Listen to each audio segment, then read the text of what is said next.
মৃত্যুর সময় একেবারেই ঘনিয়ে এসেছে। এখন ওমর রাদিয়াল্লাহু আনহু শেষ জীবনে শাহাদাতের জন্য একেবারে দেওয়ানা হয়ে গিয়েছিলেন। তিনি যে শহীদ হবেন তিনি জানতেন। বলবেন কিভাবে? কারণ আল্লাহ নবীর থেকে শুনেছেন। বলবেন কবে আবার শুনলেন? একদিন আল্লাহ নবী সাল্লাল্লাহু আলাইহি ওয়াসাল্লাম উহুদ পাহাড়ে উঠেছিলেন। উহুদ পাহাড়ের নাম শুনেছেন তো? উহুদ পাহাড়ে নবী উঠলেন, তার সঙ্গে সাহাবী ছিলেন তিনজন। একজনের নাম আবু বকর সিদ্দিক রাদিয়াল্লাহু আন, একজনের নাম ওমর ফারুক রাদিয়াল্লাহু আন, আর একজনের নাম ওসমান গনি রাদিয়াল্লাহু আন। হাদিসের শব্দ ফারাজাফা বিহিম, তাদের সবাইকে নিয়ে উহুদ পাহাড় কাঁপতে শুরু করলো, যেটাকে আপনারা বলেন ভূমিকম্প। আল্লাহ নবী উপরে, সাহাবীরা উপরে। এমন সময় কি শুরু হলো? ভূমিকম্প। আল্লাহ নবী তখন একটা কাজ করলেন, হাদিসের কথা, আল্লাহ নবী উহুদ পাহাড়ে পা দিয়ে একটা আঘাত করলেন। আঘাত করে বললেন, উসবুত উহুদ ফাইন্নামা আলাইকা নাবিয়্যুন ওয়া সিদ্দীকুন ওয়া শাহীদান। উহুদ তুই থেমে যা, তুই স্থির হয়ে যা। আরে তুই জানিস না তোর উপর দাঁড়িয়ে আছে কে? তোর উপর দাঁড়িয়ে আছেন একজন নবী, একজন সিদ্দিক, আর দুইজন শহীদ। নবীকে সবাই চেনেন মুহাম্মদুর রাসূলুল্লাহ সাল্লাল্লাহু আলাইহি ওয়াসাল্লাম, সিদ্দিককে সবাই চেনেন আবু বকর সিদ্দিক রাদিয়াল্লাহু আন। এখন মানুষও বাকি দুইজন, আর নবীর কথাও হলো আর দুইজন শহীদ, আর সেখানে আছেন ওমর আর ওসমান রাদিয়াল্লাহু আনহুমা। বাকি ব্যাখ্যা কি আমার করে দেওয়া লাগবে? সবাই তো বুঝে ফেলেছেন যে সেদিনই তারা নিশ্চিত, কারণ নবীর জবান থেকে ভুল বের হবে না, মিথ্যা বের হবে না। আরে আসমান জমিন ওলটপালট হয়ে যেতে পারে, কিন্তু আল্লাহ নবী যা বলবেন তার বিপরীত কল্পনাও করা যায় না। আর গায়েবের ব্যাপারে আল্লাহ নবী যা বলেন আল্লাহর থেকে জেনেই বলেন, ধারণা প্রসূত কথা বলেন না।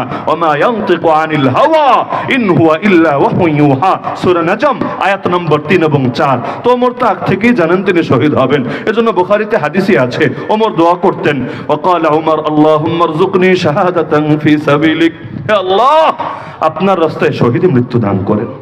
আমি জীবনে কয়বার এই দোয়া করেছি, আপনি জীবনে কয়বার এই দোয়া করেছেন? যদি দামি সম্পত্তি হয় আপনার কাছে শাহাদাত, সব দামি কিছুই তো আল্লাহর থেকে চাইলেন, নারী গাড়ি বাড়ি সবই চাইলেন, খালি শাহাদাতটা চাচ্ছেন না কেন? শাহাদাত কি এত সস্তা যে এটা পেতে কপাল লাগে না? জানে তারে আল্লাহ দিয়ে দেয়। শাহাদাতের চাইতে দামি সম্পদ কিছু হতেই পারে না, কারণ নবী যাই মৃত্যু আল্লাহর কাছে কামনা করে, ওই মৃত্যুর চাইতে দামি মৃত্যু হতেই পারে না। নবী বলেছেন, লাওয়াদিতু আন্নী উকতালু ফি সাবিলিল্লাহি সুম্মা উহিয়া সুম্মা উকতাল সুম্মা উহিয়া সুম্মা উকতাল সুম্মা উহিয়া সুম্মা উকতাল।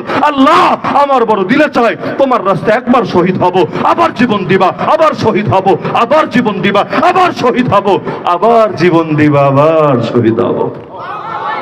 ওই সাহাবের ঘটনা দেখেন না, তাকে ড্যাগের সামনে নিয়ে গিয়েছে, ড্যাগের মধ্যে ফুটন্ত তেল টকবক করছে, তার চোখের সামনে তার দুই সাথীকেও ফেলে দিয়েছে, একেবারে জায়গায় শেষ। এবার তার পালা। এতক্ষণ এত মারলো, এত জুলুম করলো, এত লোভ দেখালো, গলানোই যায় না, কিন্তু এর সামনে এসে ড্যাগের সামনে দাঁড়িয়ে কাঁদতে শুরু করে দিয়েছে, চোখ বেয়ে বেয়ে পানি পড়ছে। এখন খ্রিস্টান বাচ্চা বলে, আরে বুঝেছি, এতক্ষণ তো ভয় দেখিয়েছি, কাজ হয় নাই, চোখের সামনে মরণ দেখে এখন ডরাচ্ছিস, এখন ভয় পাচ্ছিস? আরে কান্নাকাটি করিস না রে, যে অফার দিয়েছিলাম এখনো বলবৎ আছে, কান্নাকাটির দরকার নেই, খ্রিস্টান হয়ে যা, তারপর তোরে যা কিছু দেওয়ার ওয়াদা দিয়েছি সব দেব। সেই সাহাবী এবার সঙ্গে সঙ্গে গর্জে উঠলেন, আরে পাগল, তুই কি ভেবেছিস আমি মৃত্যুর ভয়ে কাঁদি? আল্লাহর কসম, মুসলমান মৃত্যুর ভয়ে কাঁদে না, মুসলমান তো শাহাদাতকে উপভোগ করে। আমি তো কাঁদছি এজন্য, মাত্র একটা জীবন আল্লাহর রাহে কোরবান করতে পারছি। আমার গায়ে যেই পরিমাণ পশম, আরে প্রতিটা পশম পরিমাণ যদি হায়াত থাকতো, প্রাণ থাকতো, আর প্রত্যেকটা প্রাণ আল্লাহর জন্য কোরবান করতে পারতাম, তাহলে না কিয়ামতের দিন কিছু একটা পুঁজি নিয়ে দাঁড়াতে পারতাম। মাত্র একটা প্রাণ পুঁজি আমার, কি নিয়ে দাঁড়াবো আল্লাহর সামনে? এই ভয় না আমার চোখ থেকে পানি ঝরছে। কোথায় তারা, কোথায় আমরা? সাধারণ সাহাবী জিহাদ করতে করতে এক হাত কেটে গেছে, তবে খুলে পড়ে যায় নাই, চামড়াটা দিয়ে একটু ঝুলে আছে, হাতটা এভাবে ঝুলছে। এখন এভাবে যদি এক হাত ঝুলতে থাকে, যতবার ঝোলে ভেতরে কিন্তু মোচড় দিয়ে ওঠে। অভিজ্ঞতা কারো থাকলে ভালো বুঝবেন যে কাটা অংশ যদি একটু নড়ে খুব বেশি বেদনা লাগে ভেতরে। এখন বাধা হয়ে যাচ্ছে, তো এক হাত দিয়ে লড়াই চালাচ্ছেন, কিন্তু হাতটার কারণে বারবার করে যেটা মোচড় দিয়ে উঠছে, ব্যাস হাতটাকে পায়ের নিচে রেখে এমন জোরে এক টান দিলেন, হাতটা আলাদা হয়ে গেল দেহ থেকে, বাকি এক হাত দিয়ে ঠিক লড়াই চালাতে থাকলেন বাতিলের বিরুদ্ধে। আমরা যারা এক হুমকি ধমকিতেই দমে যাই, আর এক দৌড়ানি খেলে তো কথাই নাই, বাপের জন্মে আর মুখে নামও আসে না। আর আমরা তো জেলে দেখে এসেছি, অনেকের তো ইমান পাকা হয়েছে, আর অনেকে তো বের হওয়ার সময় বলে হুজুর ও হুজুর আমি আর নাই, মরণ পর্যন্ত আমি আর নাই, আমার দিয়ে আর হবে না। কারণ এরকম পরীক্ষায় একবার পড়ে আমি বুঝেছি কত পেরেশানি, সামনে আর এই পরীক্ষায় পড়তে চাই না। তো আমাদের হালত কই আর তাদের হালত কই। তো ওমরের কথা বলছিলাম যে দোয়াই করতেন যে আল্লাহ শহীদি মৃত্যু দিও।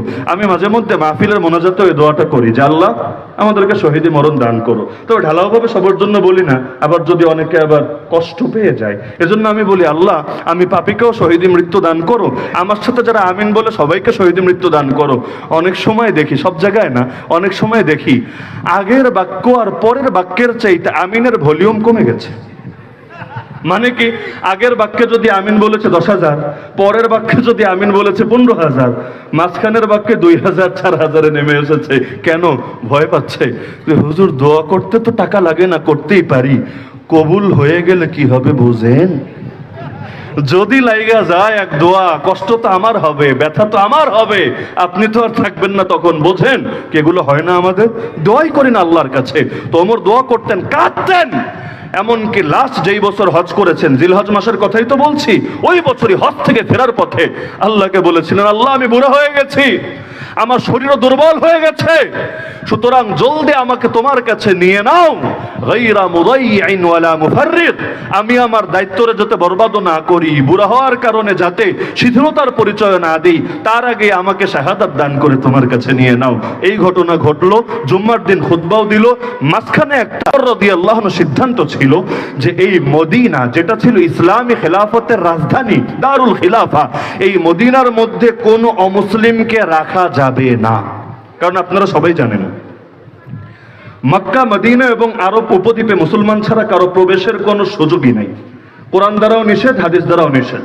কোরআনে সূরা তাওবায় আয়াত আছে, ইন্নামাল মুশরিকুনা নাজাস ফালা ইয়াকরাবুল মাসজিদাল হারাম বাদা আমিহিম হাযা। আমাদের মতো বাঙালিদেরকে আল্লাহ মাফ করুক। এই যে কাদিয়ানিরা, গাইবান্ধায়ও তো আছে, ওরা তো ভিসা নিয়ে উমরা করতে চলে যায়, হজ করতে চলে যায়, গর্বের সাথে মিডিয়ায় আবার এগুলো বলেও বেড়ায়। কেন? কারণ পাসপোর্টে লেখা মুসলমান, আইডি কার্ডে লেখা মুসলমান, জন্ম সনদে লেখা মুসলমান। তো ভিসার অ্যাপ্লাই যখন করে, ওরা তো আর জানে না ওর ভেতরে কি আকীদা, ওরাও দিয়ে দেয় তাকে হজের ভিসা কি হিসাবে মুসলমান। কিন্তু আসলে মুসলমান না বেঈমান? আরে আসলে মুসলমান না বেঈমান? তো ওরা যখন মক্কায় যায়, মদিনায় যায়, সবুজ গম্বুজের সামনে যায়, মসজিদে হারামে যায়, কাবায় যায়, তখন কি এর দ্বারা এই পবিত্র জায়গার মান বাড়ে নাকি এগুলোর অবমাননা হয়? তা আমরা সেই কপাল পরা মুসলমান গর্ব করতে পারি যে মুসলিম সংখ্যাগরিষ্ঠ দেশ, 80-90% মুসলমান, কিন্তু আমাদের এখান থেকে বেঈমানরা গিয়ে গিয়ে মক্কা মদিনাকে কলঙ্কিত করে আসে, নাপাক করে আসে, আর আমরা ফেল করে 53টা বছর ধরে তাকিয়ে থাকা ছাড়া আমাদের যেন কিছুই করার নাই। দুঃখ লাগে না আপনাদের? এই বছর নাকি কাদিয়ানের 100তম ইজতেমা করবে, মানে 99 শেষ, সেঞ্চুরি করে ফেলবে, আর আমরা বসে বসে ললিপপ খাবো।